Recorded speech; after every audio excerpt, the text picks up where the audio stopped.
Hello. Looks like we kind of teetered up for Hey there. teams. All right, so we're going to go ahead and get started. My name is Kimberly Hargrave. I work for Crystal Stairs Head Start in the Los Angeles area, and I am an education coordinator. Hi, my name is Maria Lupe Navarro, and I am an education coordinator also for Crystal Stairs Head Start. So we're going to talk a little bit about coaching in the virtual and the hybrid environment, which is something that I'm pretty sure we're all have experienced in this last year and a half. With our coaching at our agency, we actually had started the our coaching model in the virtual world. We don't know anything other than we haven't done in person yet. So we're kind of new to the coaching world, but we are going to go over the things that we've implemented or the things that we are teaching and coaching our coaches so they can have a better outcome with their coachees. Okay.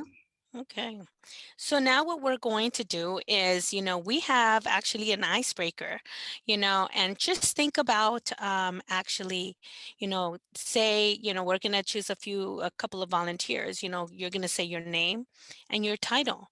But we also want you to think about if you were stranded on a line on an island, what two things you will need, and can you tell us why?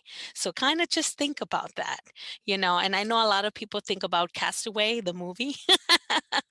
So just think about that, and I'll give you a couple of minutes just to think about that. And again, when you come out, just say your name and your title.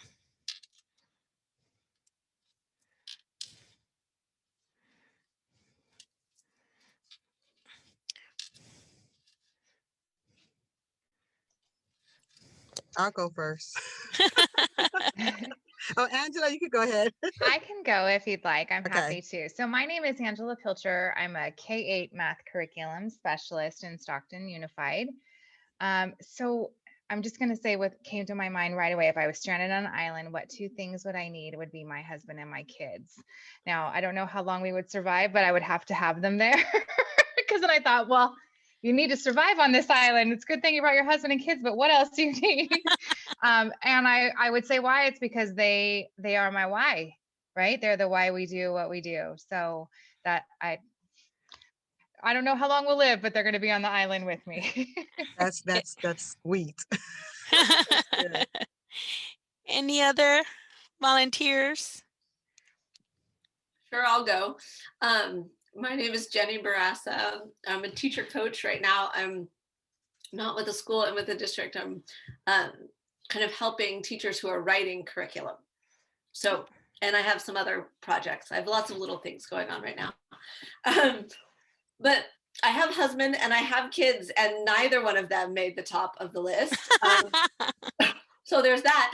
No, I have a background also in outdoor education. I was a director for a few years of a facility where kids came out. We were on an island. And so I immediately went to like my kind of med training background and was like, I need gauze.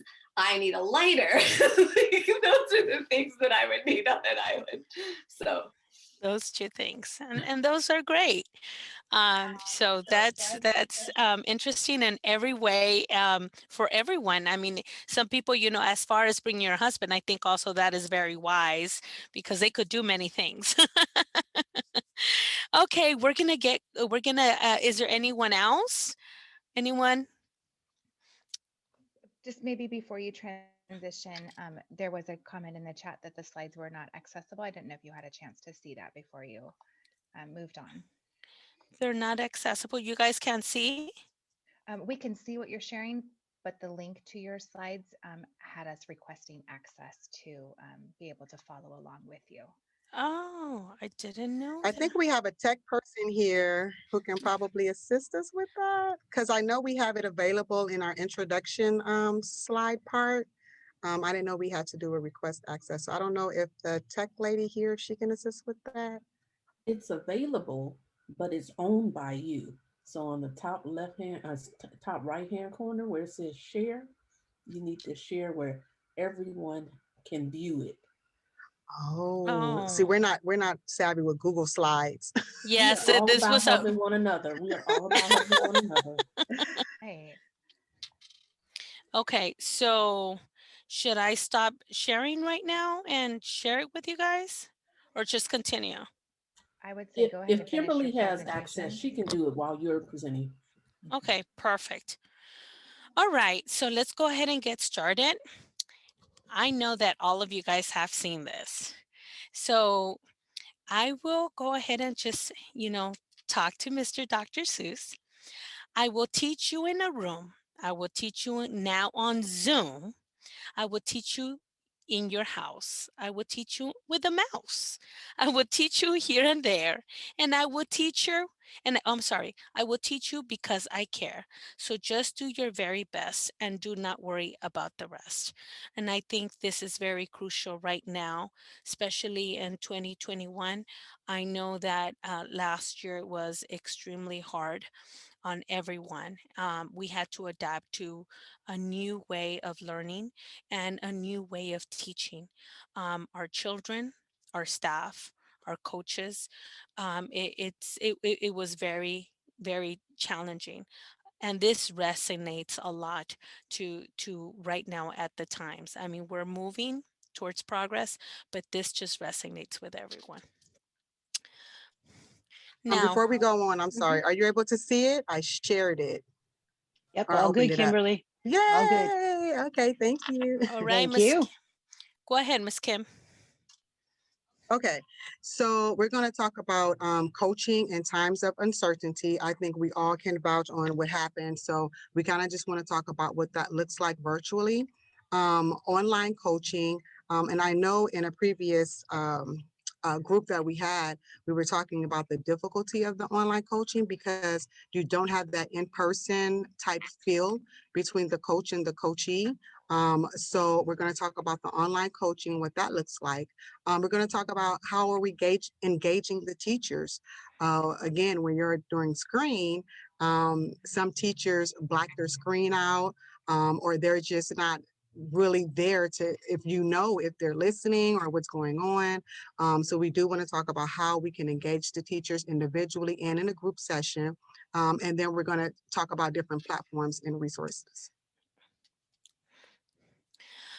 Also, this is the tips for coaching in times of uncertainty, showing compassion and understanding. I think that we all, we get a little bit impatient, especially when we're on another side of the screen. And, some of us are very, very savvy with computer and technology. However, we have to have that compassion and that patience, provide that emotional support, that active listening, establish the direction, empower the educators, and encourage and affirmed, but be kind to yourself. I think that in itself, being kind to yourself is very important, especially throughout these times.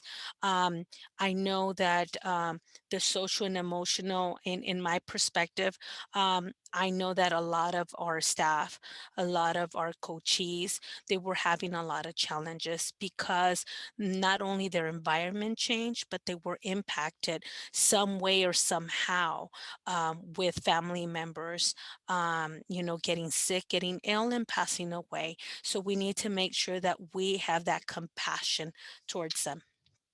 And I'm sorry, Malupe, before you go on to the next slide, can you go back, the show compassion.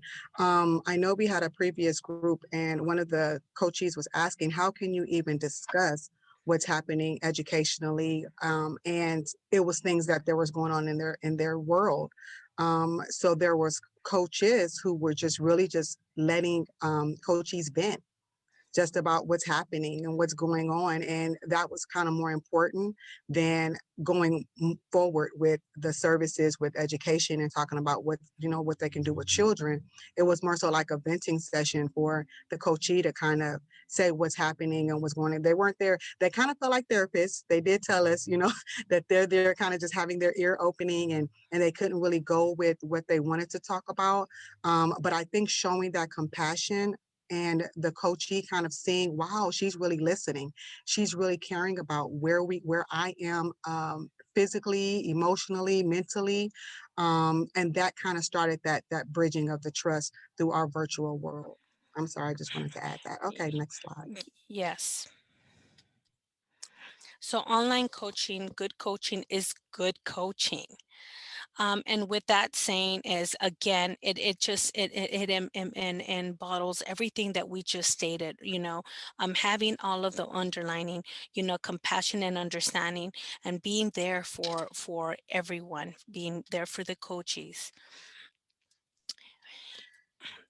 So we want to build trusting relationships. Again, that's dependability. If we said we're going to meet on Zoom, or I don't know if you guys are familiar with Teams, a certain day, a certain time, we made sure that our coaches actually there 5 minutes earlier in the event that the coachee had logged on a little earlier. So we wanted to make sure that they were dependable in what was ever set up. That is what they carried out. Credibility. We wanted to make sure that whatever was said, that it was credible. We took our coaches through an extensive training with resources, going in on eClick and finding a lot of different things that they can share with the coachees in the event that they had questions or they wanted to know what's going on. We didn't want the coachees, the coaches to kind of just say, oh, you can go here, or this is what I heard. We wanted it to be credible. So after whatever they had asked or whatever they informed them of, they were able to tell them the source and where they got it from. And then intimacy was a little difficult, I'm not going to lie, because it was through virtual. The coaches did come back that the intimacy was a struggle. They did ask if cameras could be on, but if they weren't comfortable with that, the coach was okay with that. But I do feel that with all three of these things, it builds that trust. And we want to make sure that the coachees have the trust because we want them to open up, right? We want them to be able to talk to the coach and let them know exactly what it is that they're needing. But if they don't have that trust or that relationship is not there, it just stagnates the relationship moving forward. And again, through virtual, you really need to make sure that you guys have that trust among each other. Yes. Now, 3 steps to providing support. As you know, understanding the new behavior and why it is so important. Also to see this behavior in action through video, role play, details, examples of your visualization. Building new habits by practicing the behavior often. So knowing how to understand the new behavior and why it is important. I think all of this has to do with just knowing how to support the coaches and understanding why it's important also to see basically the practice inside the classroom. See this behavior action through video, role play, detailed examples it's so important. But right now, again, through the virtual world, it was a challenge because we were all doing e-learning and we were all seeing that actually it was very different. And even the adaptation to this different platform became a challenge. It became a challenge for teachers. They were trying to slowly but surely adapt to this platform, and they were trying to get the tools to strategize in working with the children.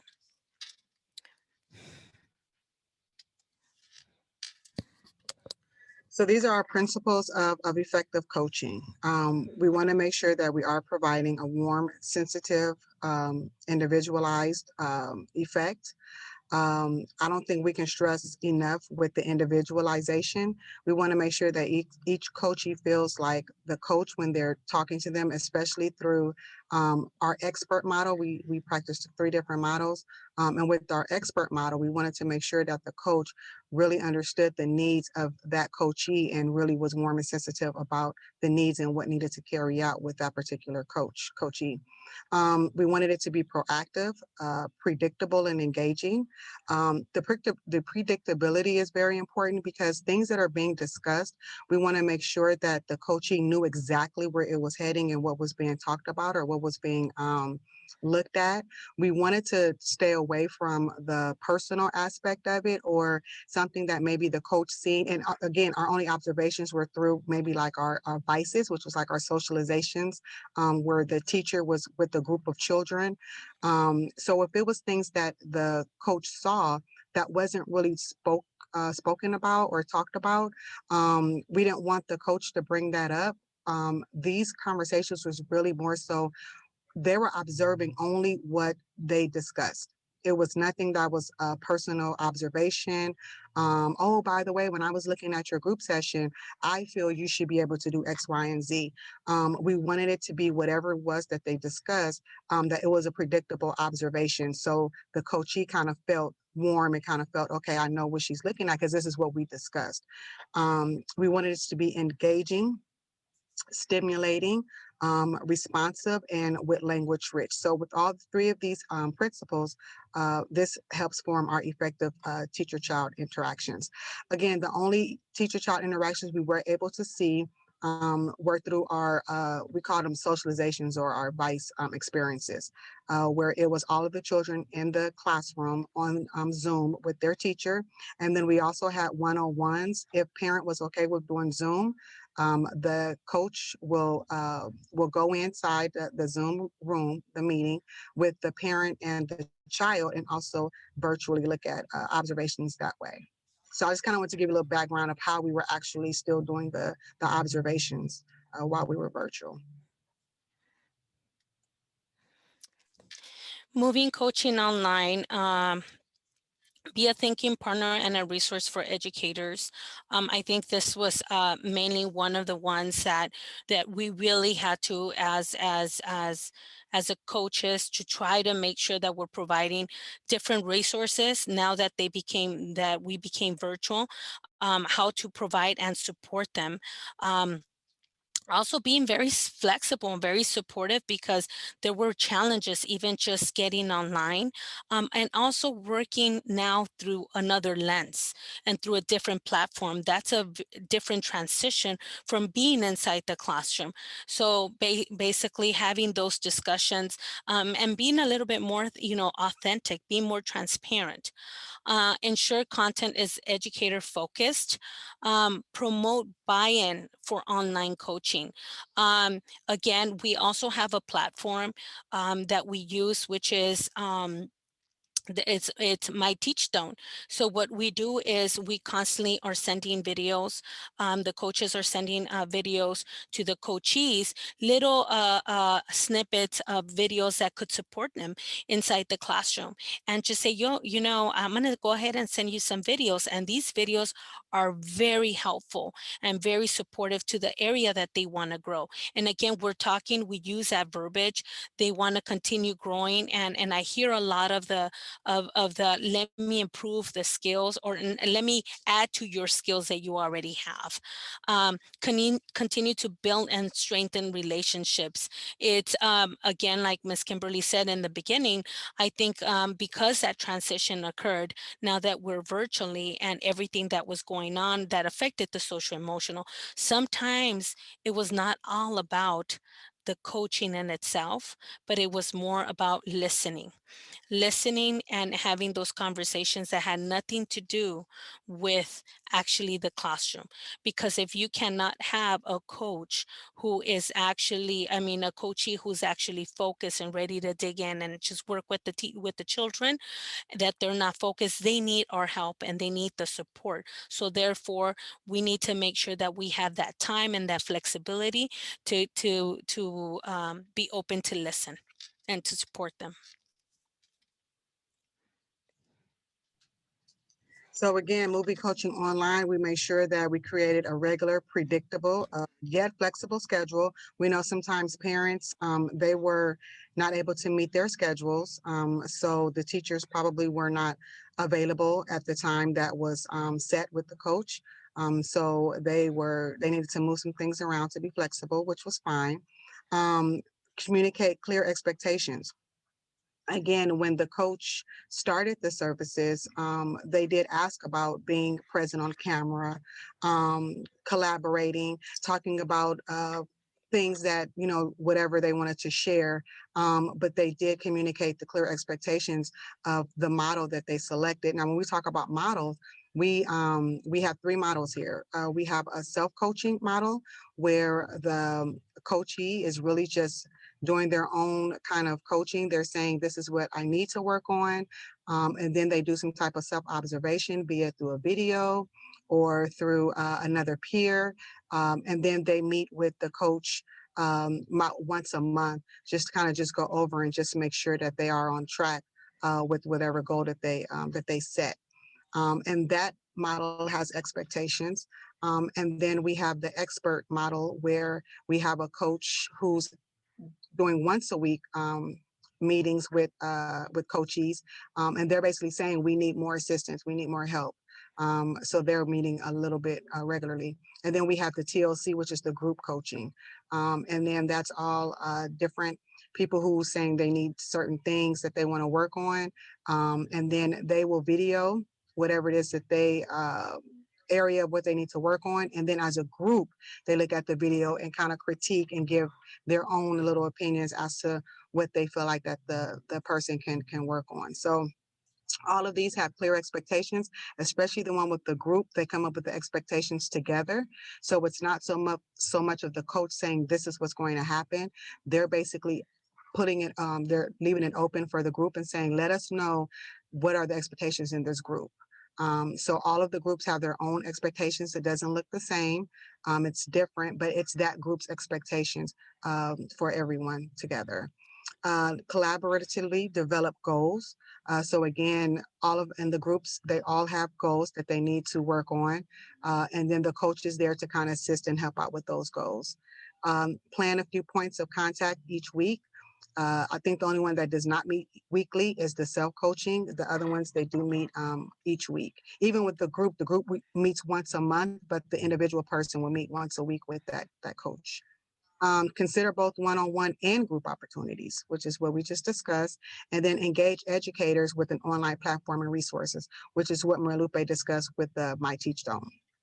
And I love My Teach Stone because it does give you feedback as to who looked at the videos, how many hours they looked at the videos. It's a platform where you can kind of go back and see exactly what's been completed. It's not just you give them videos and you kind of just hope that they look at it. You can actually go back and see that they looked at it. You can give them assignments. It's called, what's the name of the platform? It's My Teach Stone.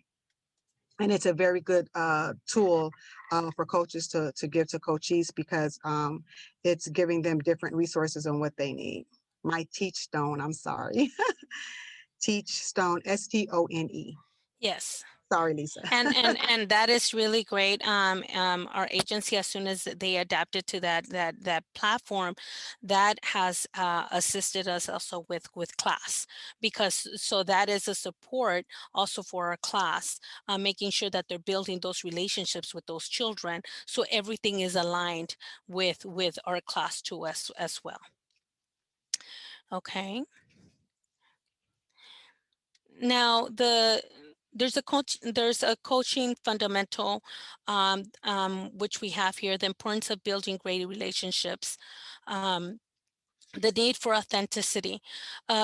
Coaches worked to help teachers increase effectiveness of their interactions. And at times for teachers, it can be difficult to learn and understand and apply intentional teaching in the moment.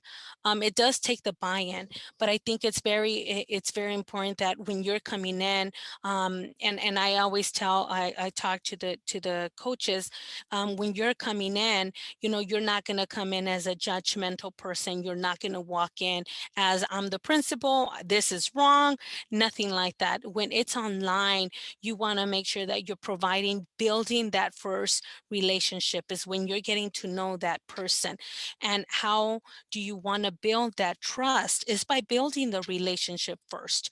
I want to see how can I build and work on that, because you have to get the buy-in in order for that coachee to trust you. Okay, I'm able to work with this person. um, Being open and being self-reflection, willingness to embrace change and grow. That is also very crucial. And I think that at that moment when there's a coachee talking to a coach and having those discussions, you want to make sure that you address that. I'm going to be here. The only thing I'm doing is we're working together so we could both learn, so we could both move forward in adding to all of the qualities you have in this classroom, in qualities that you have in your teaching. But it only, again, it happens in a safe environment. It has to be a safe place for actually coaches to say, yes, I'm willing to move forward with this. And this happens also with children.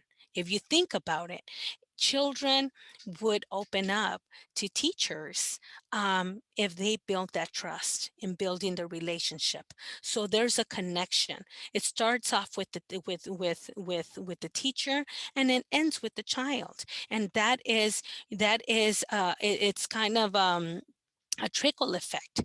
So you want to make sure that you start earning that respect, but also building the relationship, and it trickles down to our children. All right. Which brings us to the next slide regarding what do we tell our coaches as teachers. And like Malupe talked about, building relationships.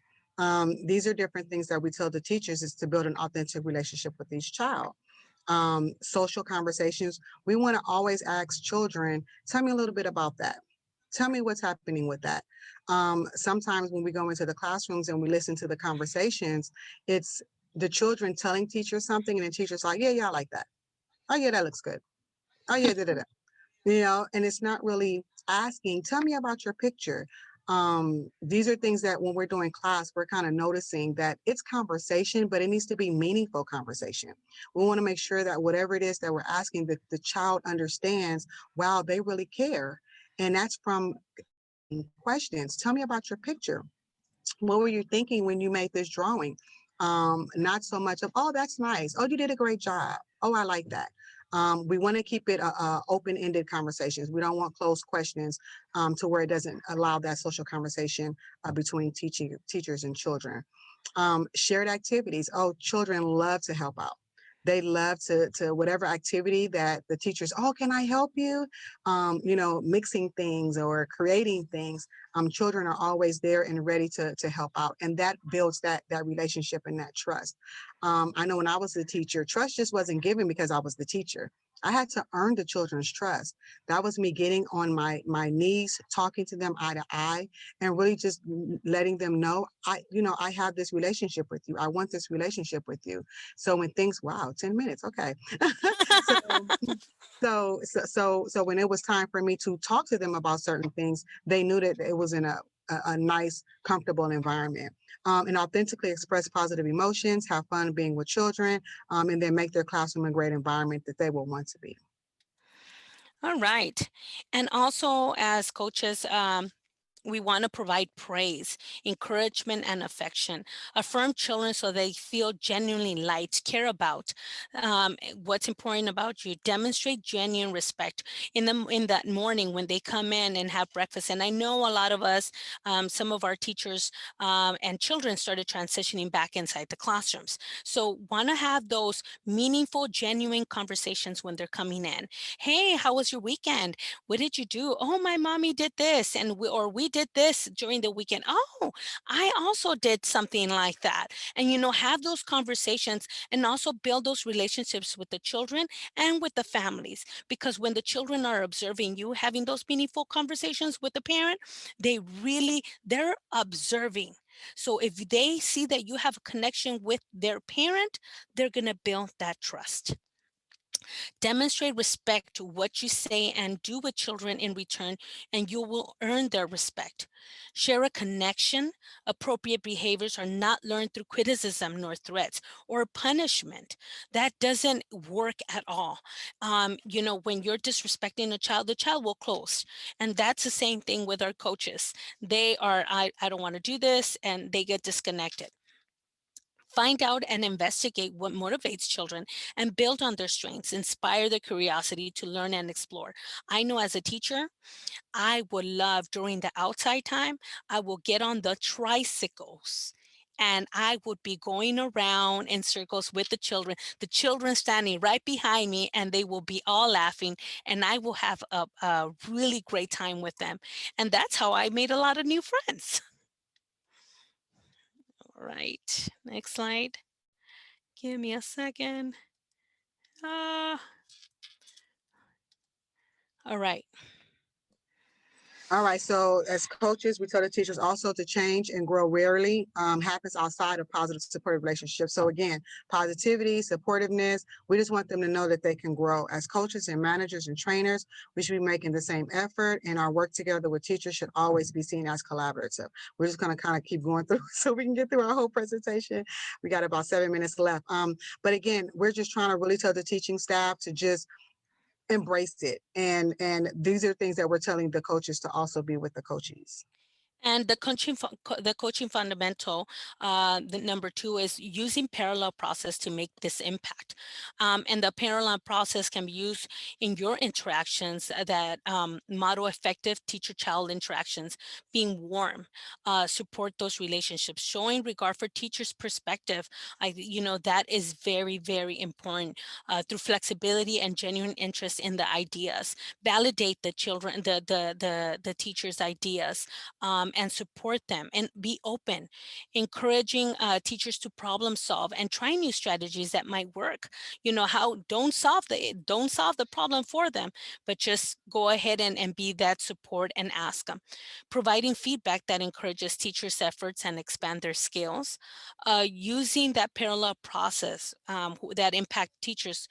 We support just as our teachers impact their children they teach. So that's again what I was saying a few minutes ago. Okay. So preserving energy and maintaining balance. Again, when stressful is like a job requirement, we just want to make sure that we can take care of ourselves, because if we don't take care of ourselves, then how can we take care of others? So we just want to make sure that we preserve the energy and we can have a balance of what's happening with our work ethics, so we can ensure that the coaches are understanding that they need to take care of themselves to help the teacher out. Right. As we work with teachers, we strive to give them tools and support them need to stay motivated and prevent burnout. That's number 1, especially throughout this time. How do we prevent burning out themselves, and how do coaches maintain their balance? So we need to make sure that they're doing a lot of self-care themselves. And for you guys, this could be just homework. Right. Tips for cultivating balance: just developing trusting, collaborative relationships. Let teachers know that they may share openly and confidentially. And I think that's important, because we don't want people to think that we're here for a ha-ha got you moment that we discussed earlier in another group. So we just want them to know that confidential, anything you share with us does not go beyond this point. 6 ways to energize your coaching. Again, I know throughout this presentation, we've discussed, developing that trust, collaborative relationships, choosing a framework to guide your work and stay grounded. Like, as we said, the My Teach Stone is great. Focus on specific content, set the agenda aside to allow sharing, and join coach cohorts or communities and get one-to-one support.